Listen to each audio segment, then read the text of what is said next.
شروع اللہ کے نام سے جو نہایت مہربان اور رحم کرنے والا ہے۔ میں ہوں کنی خان اور میری آج کی ویڈیو کا ٹاپک ہے ٹوہ کی بیماری۔ ہمارے معاشرے کی ایک بہت بڑی بیماری ٹوہ کی ہے۔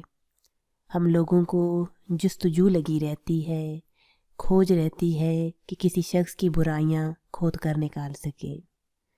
حضرت محمد صلی اللہ علیہ وآلہ وسلم نے فرمایا، مومنین کی لغزشوں کی تلاش میں نہ رہو۔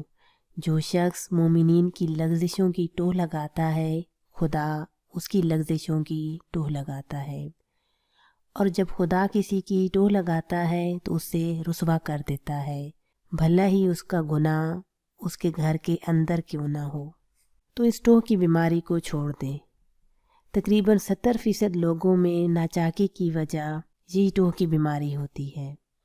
میاں بیوی کا فون دیکھ رہا ہوتا ہے، بیوی میاں کا فون چیک کر رہی ہوتی ہے، اس نے فیس بک پر کس سے بات کی، کس کو ٹیلی فون کیا۔ تقریباً 8 ارب لوگ ہیں اس وقت دنیا میں۔ اگر آپ نے یہ تمام پریشانیاں پال لی ہیں تو زندگی صرف انہی میں گزر جائے گی۔ ایک چھوٹی سی بات، کوئی ایسا ساؤنڈ سسٹم بن جائے جو دنیا بھر کی آوازیں ریکارڈ کر سکے، اس میں ہر وہ جملہ آ جائے جو آپ کے بارے میں کہا گیا ہے، تو مجھے امید ہے پاکستان کا ہر بندہ اس سسٹم کا اکاؤنٹ لازمی خرید لے گا اور 24 گھنٹے سنتا رہے گا کہ فلاں فلاں بندے نے میرے بارے کیا کیا کہا، ساس نے کیا بولا، دوست نے کیا بولا، اس نے کیا کہا، اور سب کو شاید کینسر ہو جائے اور سب مر جائیں۔ ایک پرانی کہاوت ہے کہ درخت کو بھی اگر صبح شام گالیاں دیتے رہو تو وہ بھی سوکھ جاتا ہے۔ اگر آپ کو پتہ لگ جائے کہ دنیا آپ کے بارے میں کیا کیا بات کر رہی ہے تو یقین کریں آپ کا جینا محال ہو جائے گا۔ آپ اپنے لیے نہیں چاہتے کہ کوئی آپ کی ٹوہ میں رہے۔ اگر آپ نہیں چاہتے کہ وہ برائیاں جو آپ کے اور آپ کے رب کے درمیان ہیں اس کو کوئی افشاں کرے تو دوسروں کے بارے میں یہ کام نہ کریں۔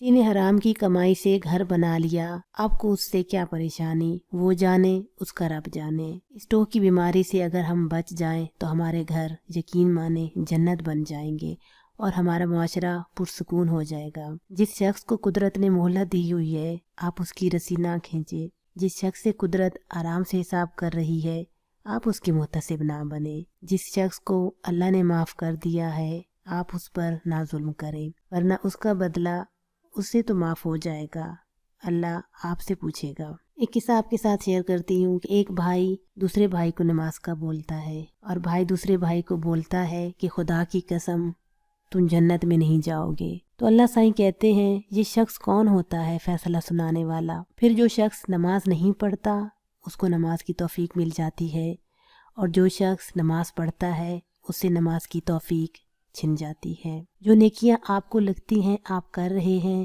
یہ اللہ کی توفیق ہے، اور جتنے بھی گناہ جو شخص کر رہا ہے ہوگا کوئی اس کا اللہ سے تعلق۔ ایک حدیث شریف میں کوٹ کرتی ہوں، قیامت میں ایک شخص آئے گا جس کے تمام گناہ نیکیوں سے بدل دیے جائیں گے۔ اب ہمارے سامنے وہ شخص زانی، شرابی، قاتل، جو چاہے نام دے دیجئے، اس وقت آپ اور آپ کی ٹوہ کس جگہ جا کر منہ چھپائے گی؟ دھوکہ ہے، ایک فریب ہے، منزل کا ہر خیال، سچ پوچھئے تو سارا سفر واپسی کا ہے۔ جس کو یہ شعر سمجھ آ گیا تو وہ امید ہے اس بیماری کو چھوڑ دے گا۔ یہ ایسی بیماری ہے جس کا بدلہ دنیا میں ہی مل جاتا ہے، آخرت تو بڑے دور کی بات ہے۔ اور ایک وقت آتا ہے بہت سے لوگ اس کی ٹوہ کرنے لگ جاتے ہیں، اس کے خاندان کی ٹوہ کرنے لگ جاتے ہیں۔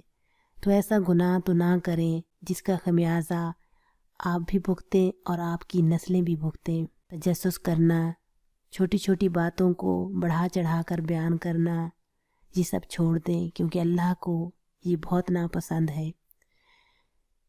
آپ کو میری آج کی ویڈیو کیسی لگی؟ اس ویڈیو کے کامنٹ باکس میں مجھے ضرور بتائیے گا۔ زندگی نے وفا کی تو پھر ملیں گے، تب تک کے لیے جہاں رہیں خوش رہیں، رب رکھا۔